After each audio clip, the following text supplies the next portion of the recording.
नमस्कार छात्रों, मैं आपका हिंदी का अध्यापक ज्ञानेंद्र राय बोल रहा हूं और आज हम पत्र लेखन के विषय में बातचीत करेंगे। पत्र लेखन में भी मुख्य रूप से हम शिकायती पत्र के बारे में बातचीत करेंगे और उसके लिए हम एक उदाहरण लेते हैं जो कि आपके विगत परीक्षाओं में आया हुआ था।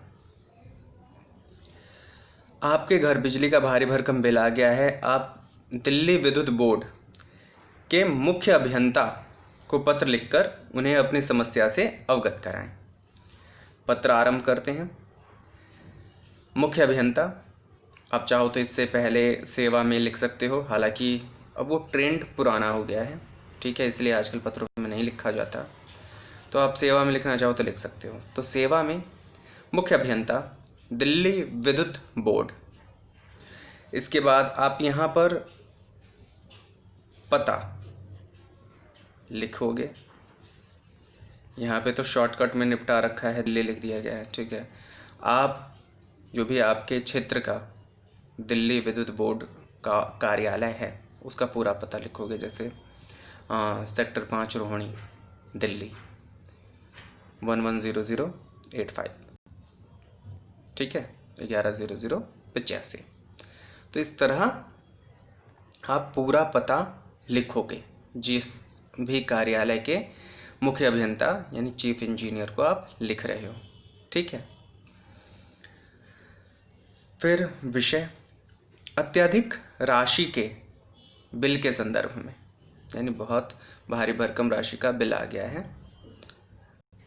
हमने बिजली उतनी खपत की नहीं पर फिर भी भारी भरकम बिल आ गया है, तो इस संदर्भ में कार्रवाई करने के लिए पत्र लिखा जा रहा है। विषय हमेशा बेटा सटीक होता है और संक्षिप्त होता है, बहुत ज़्यादा विस्तार उसे नहीं दिया जाता। उसमें बस इतना बताया जाता है किस संदर्भ में हम पत्र लिख रहे हैं, तो अत्यधिक राशि के बिल के संदर्भ में, ठीक है। फिर इस पदाधिकारी को संबोधित करते हैं हम यहाँ पर महोदय या महोदया कह के। महोदय यानी सर, महोदया यानी मैडम, ठीक है। निवेदन यह है कि मैं पिछले 10 वर्षों से अशोक विहार में रह रहा हूँ। यहाँ पे आप अपने इलाके का नाम लिख सकते हो। अगर आप सुल्तानपुरी में रहते हो तो सुल्तानपुरी लिखो, ठीक है। मैं रह रहा हूँ, मैं नियमित रूप से बिजली के बिल का भुगतान करता रहा हूँ। भुगतान किए गए पिछले सभी बिल मेरे पास सुरक्षित हैं। इस बार अचानक हमारे घर बिजली का बिल बहुत अधिक राशि का आ गया है। हमारे बिल, पहले जो हमारा बिल था 1000 से 1500 के बीच प्रतिमाह आता था, लेकिन इस बार एक माह का बिल 5000 का आया है। यानी आप अधिकारी को संबोधित करते हुए संक्षेप में अपनी समस्याएं लिखिए। देखिए, शिकायती पत्र बहुत लंबा चौड़ा नहीं होता है जब तक बहुत आवश्यक ना हो। संक्षेप में अपनी बात कहिए, ठीक है, क्योंकि देखिए आज भागा दौड़ी के ज़माने में किसी भी अधिकारी के पास इतना समय नहीं है कि वो विस्तार से आपका पत्र पढ़ें। वो भी चाहते हैं कि टू द पॉइंट सटीक पत्र लिखा जाए ताकि उन्हें पढ़ने में आसानी हो। तो जो पहला पैराग्राफ है, ठीक है, पहला अनुच्छेद है, उसमें आपने अपना थोड़ा सा विवरण देते हुए अपनी समस्या के बारे में बता दिया। दूसरा पैराग्राफ देखते हैं। महोदय, मेरी तरफ से कोई बकाया शेष राशि नहीं है, ना ही बिल में बकाया राशि दिखाई गई है। घर में बिजली का खपत भी पूर्ववत है, पहले जैसा है। इतनी अधिक राशि का बिल भरना मेरे लिए संभव नहीं है। कृपया मेरे घर की बिजली खपत का अनुमान लगाते हुए मुझे पूर्व बिलों के आधार पर अनुमानित राशि का बिल प्रदान करें या मीटर रीडिंग करके उचित राशि का बिल उपलब्ध कराने की कृपा करें, ठीक है। तो आपने सबसे पहले अपने समस्या के बारे में बताया कि भाई मेरी समस्या ये है, ठीक है। फिर आपने अनुरोध किया कि भाई उचित कार्रवाई करते हुए मेरी समस्या का समाधान किया जाए।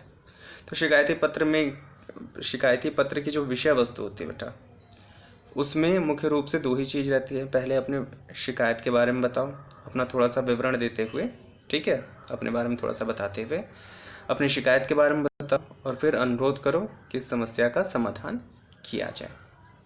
अंत में धन्यवाद लिखो।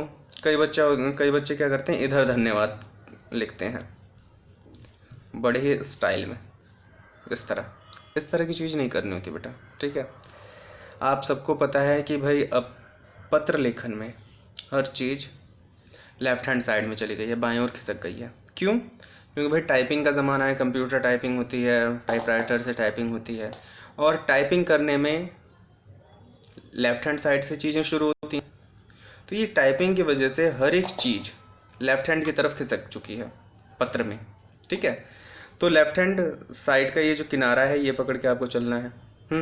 तो धन्यवाद भी आप यहाँ लिखोगे, फिर भवदीय, ठीक है, अपना नाम और दिनांक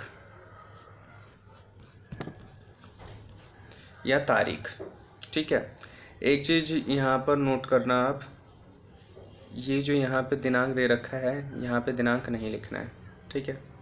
दिनांक नाम के नीचे, ठीक है, या फिर यहाँ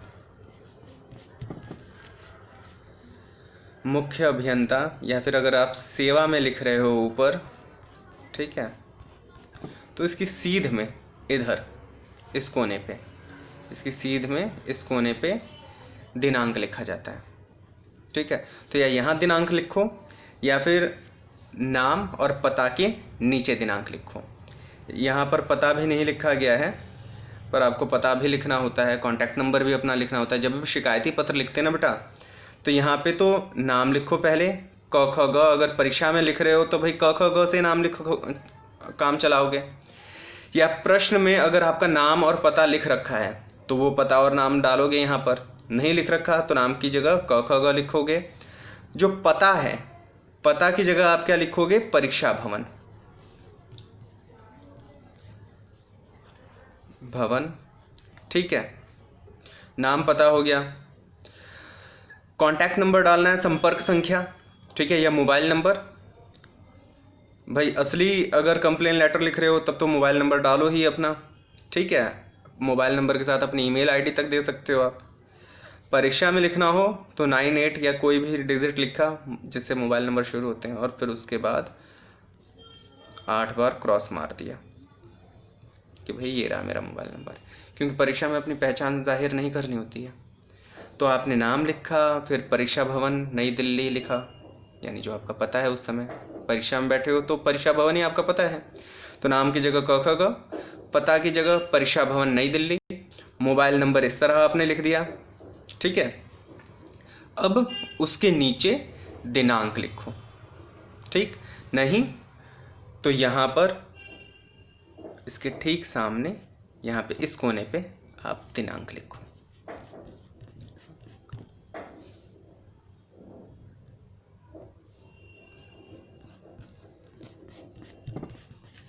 ठीक है। अगर सेवा में लिख रहे हो मुख्य अभियंता या पदाधिकारी के नाम के ऊपर, तो सेवा में की सीध में दिनांक आ जाएगा। नहीं, सेवा में नहीं लिख रहे तो मुख्य पदाधिकारी का जो नाम आपने लिख रखा है उसकी सीध में दिनांक आ जाएगा, ठीक है, इस कोने पे, बाएं कोने पे। आशा है आपको ये पत्र समझ में आया होगा, ठीक है। तो आज के लिए बस इतना ही, नमस्कार।